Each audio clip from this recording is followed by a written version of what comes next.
All right, welcome everybody back to another episode of Draft on Tap. Each Wednesday, Adam and Eben and I start getting you checked in, getting you closer for draft season. And today, to get us into all those things, is Ian Cummings. Ian, how are you, buddy? I'm doing good. It's a perfect moment to talk about the draft, right? Just at the Shrine Bowl wrapping up in Frisco, and we got Senior Bowl coverage today. So I've actually got the Senior Bowl on my TV right now, covering it remotely. But you're going through one-on-ones, a lot of talent there, and Washington, a lot of picks to work with. So it's going to be a fun offseason, and I'm glad that I'm here to break it down with you guys. No doubt you were saying before we got started, it must be draft season if you're on the podcast again, because we do this yearly with you, and I'm always excited for your time. Let's see. You sent me a couple of mock drafts. We're going to get into those in a second. Before we do, we know there's a couple of positions for the Commanders that they'll be looking at, quarterback being at the top.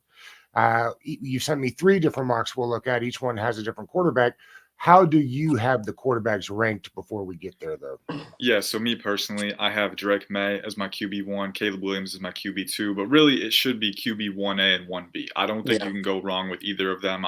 Some people are pretty stringent, like, oh, it's this guy no matter what, right?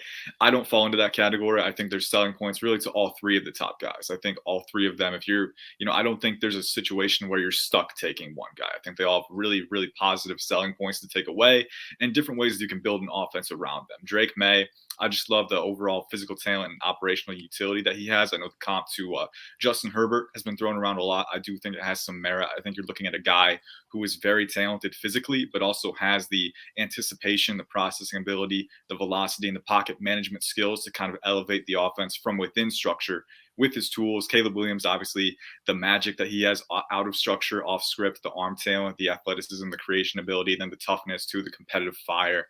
That's always a big selling point for him. And then Jaden Daniels, just his brand of creation is so fun. He's like a firecracker out there, laterally, vertically. I mean, he is so good at creating space, evading rushers, and just generating big plays, whether it's on the ground or through the air. So I don't think you can go wrong. I don't think there's a situation where it's like, oh, we're backed into a corner, we have to take this guy. I think all three of them are very much worth consideration. Where do you have, I know you've been studying these guys for a while. Where would you have Drake May compared to some of the other first round, early first round the last couple of years? Yeah, and I got to go back and sort them one by one. I can't tell you he's definitely in that top tier. I think, I had really big grades on CJ Stroud, Trevor Lawrence, Justin Fields back in the day, too. I was pretty big on his passing upside. Now, obviously, a few years ago, so you learn to kind of evolve and kind of adjust your process. But I was a big fan of CJ Stroud last year, my QB1, and May is up there with him. I think he's got superior physical talent. I think the arm is a little bit stronger. I think he's very athletic as well. I think Stroud was maybe a little bit more consistent on the operational side, the accuracy, the anticipation, the processing. He was just very good there, right? The only question for Stroud really was, could he create to the level that his physical tools could allow? And obviously he showed at Houston he could once he got comfortable, right? I think with Drake May, you're getting an elite physical talent who is very promising on the operational side. And for me, that's always going to grade pretty high. What's the deepest? We keep hearing about how deep this draft is, and that it is a particular deep draft, particularly since all the COVID guys are coming out and whatnot. What is the strongest position group to you in this draft? There's a few contenders, but I feel like you got to go with wide receiver. I mean, we're watching the Shrine Bowl coverage and the Senior Bowl coverage now, and it feels like you see a new name on the screen every time. Like, oh, that guy's making a nice play, right? It's kind of the effect. But I do think we're living in a wide receiver golden age. I think it's been going on for a few years now, and I think it's continuing with this cycle. But I think, not just the first round depth. I mean, guys like Marvin Harrison Jr., Rome Odunze, Malik Neighbors, Keon Coleman, Brian Thomas Jr. I mean, there's a lot of depth at the very top of the class, but I also think, especially for Washington, right, because you kind of have a wide receiver situation where you won't be targeting a guy right away, but once you get to those middle late rounds, maybe you could use a name or two, right? I think there's going to be options there too. So wide receiver is very strong. I think offensive tackle is very strong too. Offensive line in general, those are the two that come to mind for me. Corner, I like the corner class a lot. I think it's underrated, but those two positions stand out. Yeah, and they've been battling, to your point, at the Senior Bowl. Looks like the kid from Oregon has been putting in the early work out there. Yep, I'm excited about him. He's going to jump into the first round, right? I mean, it looks like that. A couple guys, Ladd McConkey, another guy, looks like maybe is working his way into the bottom of that first round. I think people are going to be surprised at his suddenness. Yeah. And Ladd gives you punt return abilities too. All right, this is the first version that you sent me. We didn't do any trade backs or anything like that. I think Drake May at 2 feels like chalk at the moment, do you think there's a way that May or Daniels works themselves up to the number one pick by the time we get to the draft?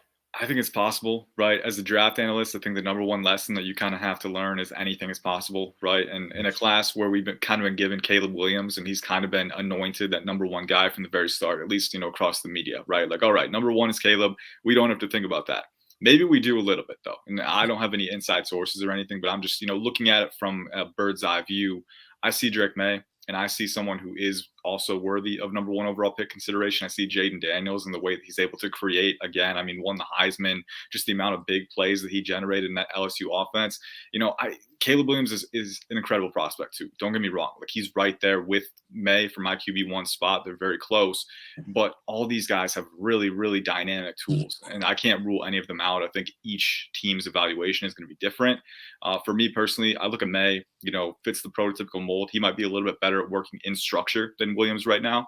And for some evaluators, that might hold weight too. So I don't think it's completely, set in stone. Like, hey, let's run with it. Let's run that card in. I think it's a lot closer to 50-50 than people would let on here. Adam, where do you stand on? I hear a lot about, particularly with Daniels, like, well, how much of it was the immense talent that he had around him? How do you sort out what you're seeing from the prospect and kind of like, the tools that he has around him? Because it's tough to knock a kid because there's a lot of talent around, right? Yeah, and I think that's where it comes into, not just watch highlights. You got to watch at least minimum 5-6 games. I'm actually in the middle of watching them now, and I hear a lot of the RG3 comparisons, and the running style I can kind of see it just because they're kind of north-south runners. But other than that, I see Daniels. He's a guy I think that's just getting to that point right now where he's getting it. This past year, it's really all coming together. So what I say about him is, as long as he goes to a team that recognizes that and doesn't try to really, recreate the wheel with his skill set, I think the kid's going to be really good. The whole Lamar Jackson comparison, that's nonsense. It's totally different kind of prospect. But again, to me, he's a work in progress. You take away all the stars he has around him, he still has the it factor. He's still able to, recognize the pressure coming in. I'm not sure that it'll take too long for, him to have things slow down on the next level. But again, it just has to be a right situation. Compared to Williams and May, I think those guys are more ready to go right away. But if a team takes Daniels, like I said, I think it's probably going to be the Patriots or someone within the top 5. He's going to probably be expected to play right away. So that's my concern of taking him so early. All right, and when we're doing these mock drafts, do you go into them looking at it in a certain way? Like, is there a process by where you do these things, or are you just trying to look at prospects and how they fall?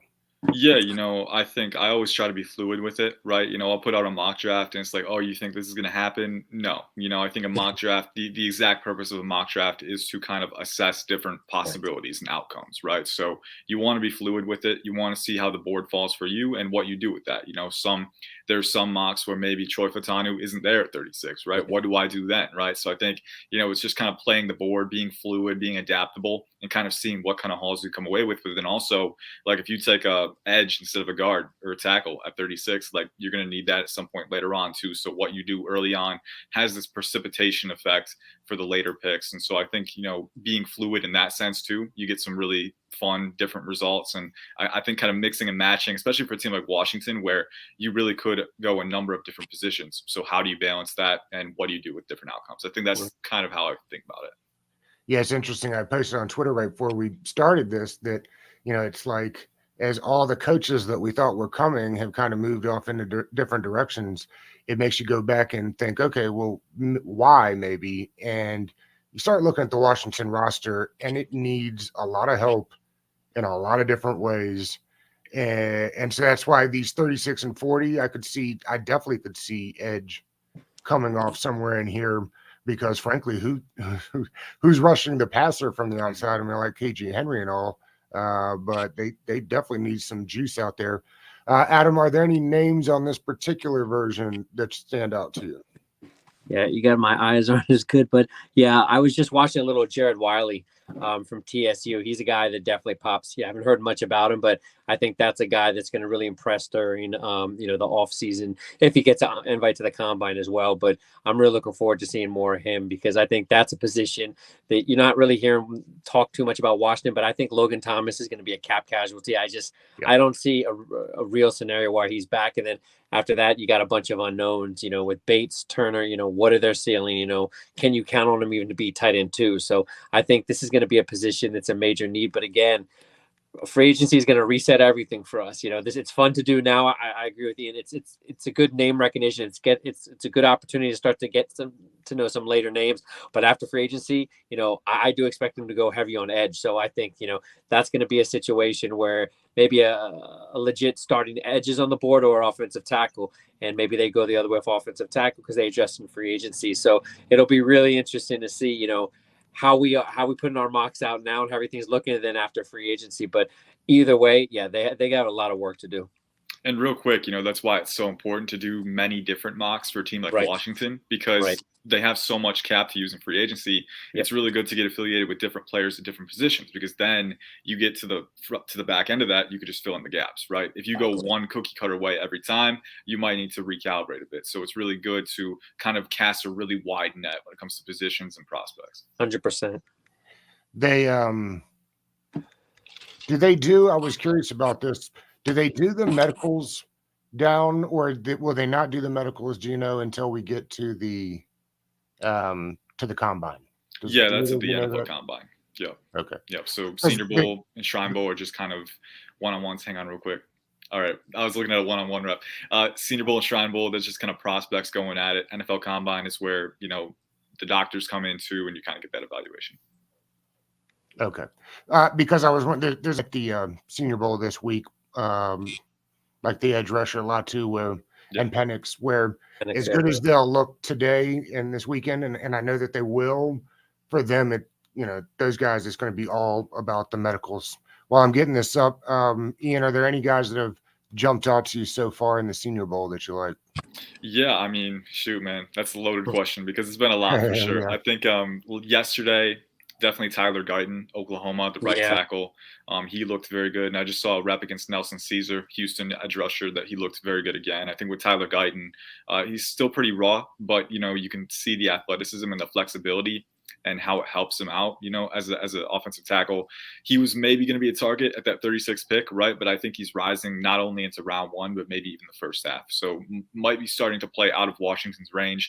On the other side of the ball, Quinyon Mitchell for Toledo has been incredible. Lockdown coverage. In press man, there are a few reps where he kind of, you can tell he's still trying to understand leverage because so much of it was off man and zone at Toledo, but he's super talented. He's a ball hawk, right? He's got great speed, and he's going to be a ball player. So I think those two kind of stand out, but there's many others. Darius Robinson from Missouri is taking a rep right now. He's got great power. He just beat Guyton with a swim move, actually. So in real time, you're kind of seeing that talent working, and these guys are very talented. I think for Washington, it's a great event to look at because, again, the depth, the talent at many positions of need. You really can't leave any stone unturned because a lot of impact players are out there. And Adam, you mentioned earlier the free agent period. It's not a great year to need offensive linemen, but a decent year to need edge. So it will be interesting to see what they do in free agency.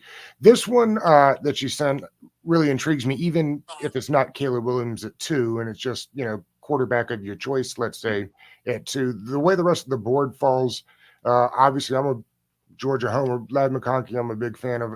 Again, I doubt by the time we get to the draft, he's down there at 40. Tell me a little bit about Cedric Gray, Ian, because that's a name that I keep hearing more and more about.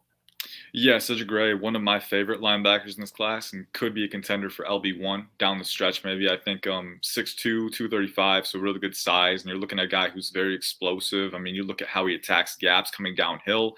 He can splice through lanes, and he's very instinctive, kind of sifting through congestion. Very physical, combating blocks too. That's another thing that I really like about him.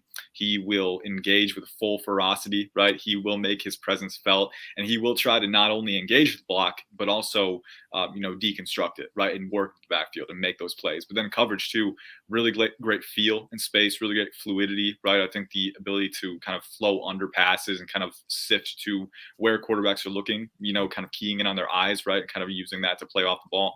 I think he's a very complete 3-down linebacker. I think he's pretty, the high floor, high upside combination is really there, but particularly for Washington, right? I think getting a guy who can attack downhill, but also play in coverage when he needs to, that all-around utility is got to be appealing for them. Adam, I was in a Twitter space maybe a month or two ago, and a guy said to me, "Hey, Doug, have you checked out Bucky Irving much?" And I said, like just a little bit, just in Yeah. passing, because I watch Oregon games because I like the head coach that's out there now, Dan Lanning. And I said, a little bit. So I went back and started looking. This dude's got juice that Washington needs. I like him and at about this 100 range. Yeah, no, I think that's going to be the part of the draft they'll start consider that, because now you have Brian Robinson and Rodriguez. I wouldn't start to say similar skill sets, but definitely not viewed either as a scat back, speed back kind of. And I think that's something that they're going to look at. As far as Irvin, I've watched him just like you on Oriad, but I haven't really seen his background. I think in that position, a third running back, you want to try to get somebody that has return ability, punt return, kick return. Not sure if Irvin has that, but that's something I'm definitely going to zero in on at that. Anytime that they start looking at running back, it's got to be running back / returner, because I think that's something they've been sorely missing for way too long. Yeah, you can't run Jameson Crowder back again. Ian, do you happen to know if Irvin has the return capabilities? I don't know about return capabilities. I don't know if I'd play him there just because he's so valuable as an Yeah. offensive weapon Right. as well. I'd probably try and find a different player for that. But he is agile. He's explosive. I think theoretically you could play him there. I'd just rather keep him where he is best and also keep him fresh for those offensive reps. This guy you've got at 102, Ian. I've heard a lot of bump at the Senior Bowl about. Can you tell us about him? Yeah, very athletic. A little lighter. I think he weighed in around 310 at the Senior Bowl, so a little heavier than people expected. I still want him to kind of up his play strength on tape. I think that's something he's still working on, but he's got an NFL frame. He's very explosive. You see him match guys laterally, and once he, one step out of his kick, and he's where he needs to be. He gets to his marks very quickly. I think the flexibility, the recovery athleticism is there, and then he's shown that he can use combative hands to gather rushers while also playing with controlled lean. So I think there's a lot to work with there. The biggest thing for me is kind of upping that play strength, but he's a natural right tackle with that athleticism, with that length, and with that frame to build on. So a really good foundation if you can get him in that range. Tell me a little bit, Ian, about where you think Mims from Georgia ends up going. Is he a bottom of the first? Somebody going to take him higher than people expected? Kind of like who was the prospect from Tennessee that ended up going at like 10 or Darnell, 11? right? Right. Yeah. He started flying up. And I think when Mims starts testing, it'll be a Darnell Wright type situation. Is that a guy you can trade back up into the bottom of the first round? Or you think by the time we get there, he's going pretty early? It's tough because the tackle position is so talent dense, especially in round one. Like I could easily see him being a top 20 type of talent, but at the same time, you've got Fashanu, you've got Latham, Fuaga, right? Guyton is rising up the board too. Yeah. So, only so many tackles can go that high. So I think there is a situation where a guy like Mims does slip. And at that point, I think if he gets out of the top 10 or top 20, maybe that is a situation where if you're Washington, you trade up for him because he's a very appealing prospect in the sense that he's shown in a limited sample he can play left and right tackle, 6'7", 330, super athletic. He's a road grader in space. I think definitely a little raw with his hands, the technique, the synergy. But I think, the blank canvas to work with is very, very impressive. And then you got a guy who's positionally versatile already, left to right. So I think there's definitely a scenario where if he breaks out of that range, you definitely come up to get him. I don't know if it's going to be him specifically, but I do think the situation is right for a highly rated tackle to kind of fall past, his projected range. And then Washington might be able to capitalize with the capital they have. How do you have the tackle sorted out at the top at this point? Yeah, so I have Alt as my OT1, Fashanu is my OT2, Fuaga is my OT3, and then Latham is my OT4, and then I think Mims is my OT5. But Guyton could easily, change that. Looking at the way Guyton has played, I think the flexibility that he brings at his size is very impressive to me. I think that the difference for me is that as a run blocker, Guyton managing his leverage and pad level and kind of loading his base, he's still improving there. He's not supernatural yet. The tools are definitely there to do that, right? But I think he's still improving that facet of his game. But that's how I have it. I got Alt, Fashanu, Fuaga, Latham, and Mims right now. Alt and Fashanu to me are blue chip right away. Start them and forget about it. And Fuaga is kind of in that tier too. It'll be interesting as we get closer to time if Washington ends up going, say, a defensive guy, maybe it makes no difference, but I wonder if they'd be more apt to trade back and get some extra picks.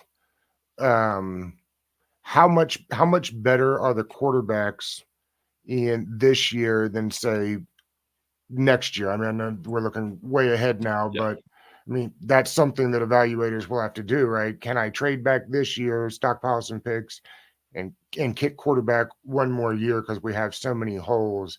That doesn't seem to be the way teams have been doing it recently, right? I mean, it Mhm. feels like everybody's trading up for quarterback. I'm just curious your thoughts on that. Yeah, the thing with that, why it's dangerous sometimes, is you don't always get a natural opportunity to pick in the top three, right? You know, they fell to number Yes. 2 overall. They didn't have to trade up, right? They fell into this position. So when you get that opportunity and you don't have to work for it or spend extra capital, that's kind of an opportunity maybe you want to take, right? Because I think there is a scenario where, what if they did trade back for a defensive player, get a stopgap quarterback and go 7-10, right? And then you're 11th overall or 10th Right. overall, right? So you can still trade up, but you're going to have to spend capital. You won't have Mayer Williams, right? So I think, to me right now, and that's the question, right? Is the next QB class good enough to account for that? I don't think it is yet. Now, obviously, a lot of answers that need to be, provided in that sense. Carson Beck has talent for sure. Ooh, that was a nice rep by Darius Robinson. Darius Robinson, remember him, man. He's playing Killing very it. well. Yep. But Carson Beck has a lot of upside in that pocket passer role. He's got really good arm talent. Shadur Sanders is very talented, but neither of them, I think, is close to the level that Mayer Williams are at. So I would just take the QB, just use your capital, and just kind of reset that clock and go forward with that. Which I assume is what they'll do.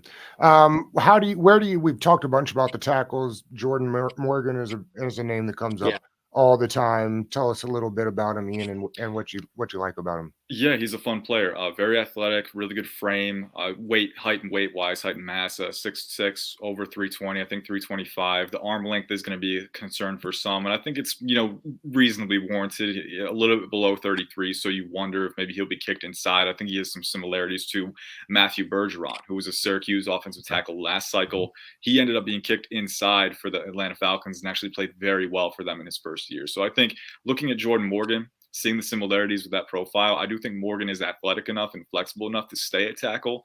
And I do think his hands, when he's at his peak, man, he can actually he can engage in hand fighting. I think he's shown that he can anchor. But there are some times where he leaves his torso a little bit too wide against power. There were a couple times today, actually, in team drills at the Senior Bowl, where he got blasted back because he left himself a little bit too wide, got a little bit too far back on his skates, and let that power kind of surge through him. So I think, looking at that, I would probably consider moving him inside to guard. I do think he could survive a tackle, but I think if you're looking for a guy, an OT OG hybrid with those high end tools, he definitely fits that bill. He's a top 50 guy for me.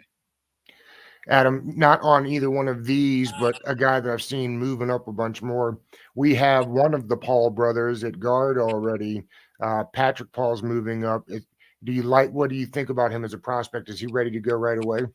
Yeah, I know. I was ready. I didn't know you were going to talk about him, but I was definitely ready to talk about him. No, he's a guy that, out of all the offensive linemen, I'm looking forward to seeing him the most, because I think he's got the most to gain, most to lose. He's got the total skill set. He's got everything. 6'7". He can be that blindside protector, but can he put it all together? I've just seen some reps against, not some of the, I want to call them inferior, but more average kind of pass rushers. And, I've seen him bite it and just question it's like he'll make some great plays, then you turn around and be like, what's he doing? So the inconsistency is the biggest issue I saw from the couple games so far I've watched from him. But no, I think that guy's got an extremely high ceiling. I think if you put it all together, end of the first round, which is high, but ultimately I think he'll be there in the second round when Washington picks. I think that would be an excellent pick if he's there. And you went back to back at 40 and 67 on pass rushers. This Isaac is another one that I'm intrigued by.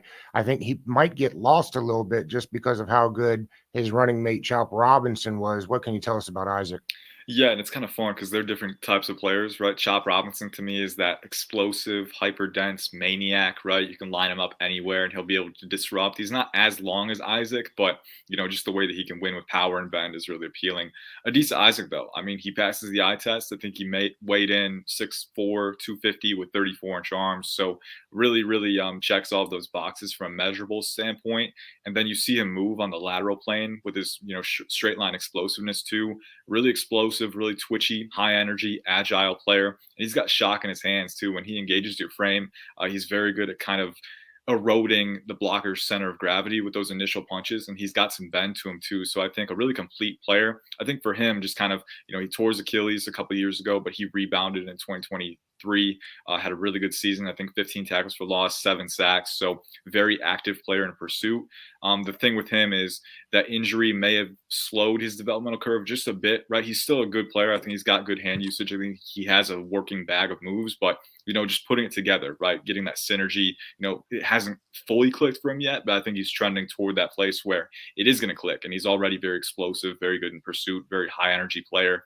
So I think all the tools are there to work with, and you're kind of getting in on the ground floor with him. I think within 1 or 2 years, if he stays healthy, he'll be a very, very good player, an impact player who can kind of play from 3-point stances or 2-point, play wide 9, 7 tech, and just kind of, roam across the front. I really like his upside for sure. The Commanders will have to at some point address linebacker. Are there a couple off the ball linebackers you like in this draft? It's not a great draft for off the ball linebackers, right? Yeah, it's a little uncertain for sure. I think in the day 2 range, there are a few guys that I like. I think for some guys like Peyton Wilson, NC State, like medicals will be big for him, right? Because on the tape, 6'4", 230, right? I mean, he's got incredible range and explosiveness and speed, coverage instincts too. He made a couple of really good plays in coverage today. So I think there are guys, it's just some of those wild cards, some of those variables in there that you can't really account for at this stage. Peyton Wilson is a good one. I like Jalen Ford from Texas too. I think he's a very good player. Cedric Gray, as we mentioned earlier, has a lot of upside for sure. And then there's a few day 3 guys that I do like. I think Aaron Casey from Indiana, 20 tackles for loss this past year. So if you need a guy who can attack in the box and play blocks with physicality, that's a guy for sure. Mema John Meta from Wisconsin is another one. The dude is a bowling ball, right? 6 foot, 235, 240, complete carnage, right? Big fan of him as well. Trevin Wallace from Kentucky. He might rise at the combine. He's very athletic, very rangy, and he tackles like an apex predator, 33-inch arms. So, there are some guys for sure. I don't think it's as guaranteed as you would want from Washington, but there are a bunch of guys. Jackson Mitchell from UConn, another very solid player. So I think there's depth for sure. I think it's just finding those diamonds in the rough. And I think as long as you improve the defensive front too, they will be able to play cleaner, and that's going to help them kind of play faster and better as well. Yeah, we've been talking for a couple of weeks now on the podcast about the roster and just what kind of a bump some of these guys might get with a new energy in the building, with a new scheme in the building. Hard to judge some of these guys coming out. One of those guys we didn't even get to take a look at. I'm curious, Ian, your thoughts from last year on Ricky Stromberg as this team tries to figure out whether they've got the center of the future on the roster, because again, a good year to need a center, right? The center, the position is active in the draft. I've had people also say if you have a rookie quarterback, maybe going rookie. There's 2 school of thoughts, right? Pair them up together and let them take lumps at the same time, or get an experienced center who can help with calls and shifts and identifying things. So a multi-part question. Your thoughts on the center position and the young quarterback, and to your thoughts of Ricky Stromberg coming out from last year and his potential. Yeah, I liked Ricky Stromberg coming out last year. He was kind of an early day 3 guy for me, so I really like the value that they got him at. But I think, for him, just upping his play strength was kind of a big thing that he needed to do before he reached the NFL level. When he was coming out, I thought he was athletic. I thought he was well leveraged. He had a wrestling background, and that shows up with his play. And he's, pretty intelligent too. I did like the gap instincts that was on his college tape. I just think getting stronger and kind of acclimating to the NFL game in general was something that he needed to do. You guys can speak better to, whether he did that in his first year to me. But I think looking at the center class, right, if you feel good about Stromberg and you want to give him a chance, maybe get some guys who have some positional flex, right? I think that mock draft where they got Graham Barton would be great because Barton can play tackle or guard, right? You don't have to pigeonhole him.